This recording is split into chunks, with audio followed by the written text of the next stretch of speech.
Hello garlic. দেখো, পুজোর আর বেশি দিন বাকি নেই। আর এখন পার্লারে প্রচুর ভিড়। পার্লারে যাওয়ার মতন টাকা, সময়, অকাত কিছুই আমার নাই। কিন্তু পুজোর সময় তো আর আমি পাগলের মতো ঘুরে বেড়াতে পারি না, তাই জন্য আমি অনেক কিছু ডিআইওয়াইস করছি। তার মধ্যে এটা হলো একটা, এটা খুব ভালো একটা 2 ইনগ্রিডিয়েন্ট মাস্ক, যেটা তুমি মাথায়, মুখে, হাতে, পায়ে, গলায়, পিঠে, ঘাড়ে সব জায়গায় লাগাতে পারবে। চুলও লম্বা হবে, চকচক করবে, মুখও চকচক করবে। মোটামুটি ফ্ল্যাক্সিডের মধ্যে বিট দিয়ে ফুটিয়ে নিলে যে তারপর সেই কাঠটা বেরোবে, সেই কাঠটা মোটামুটি স্নানের আগে মাখবে। চুলে প্রত্যেক দিন নয়, চুলে একদিন ছাড়া ছাড়া একদিন, কিন্তু মুখে, হাতে, পায়ে তুমি প্রত্যেক দিন মাখতে পারো।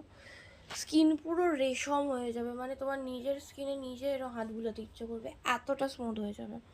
তো তারপর ওটা লাগিয়ে মোটামুটি আধা ঘন্টা রাখতে পারো। আধা ঘন্টা রেখে ওটাকে শ্যাম্পু করে নেবে, দেখবে চুলের যা চকচক করবে না, চুল নিয়ে খেলতে ইচ্ছে করবে। লিটারেলি আমাদের বাড়িতে, আমাদের কিচেনেই যে যে সব ইনগ্রিডিয়েন্ট রয়েছে না, সেগুলো যদি আমরা প্রপারলি ইউজ করি তাহলে আমাদের পার্লার যেতে হবে না।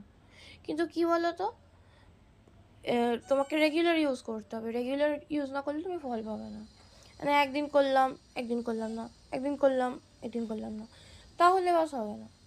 আর দেখো, পার্লারের জিনিসপত্র তো ভালোই, মানে কেমিক্যাল, কিন্তু সেটা স্কিনের জন্য ক্ষতি করে। আর আফটারঅল বয়স হচ্ছে তো, তার জন্য দেখো না আমাদের ঠাকুমা দিদিমাদের স্কিন কত ভালো ছিল। কারণ কি করতো ওরা, ওরা বাড়ির জিনিসপত্রই ইউজ করতো, বাইরের কিছু ইউজ করতো না। তো তোমরাও করো। আমি ঘষতে ঘষতে মুখটা এমনই ঘষে ফেলেছি যে আমার স্কিন চকচক করছে, পুরো পেনিট্রেট করে গেল দেখো। এবার আমি স্নান করে এলাম, স্নান করে আসার পর দেখেছো স্কিনটা কি স্মুথ লাগছে, কি ফ্রেশ লাগছে। চলো টাটা, কথা বলেছি অনেক।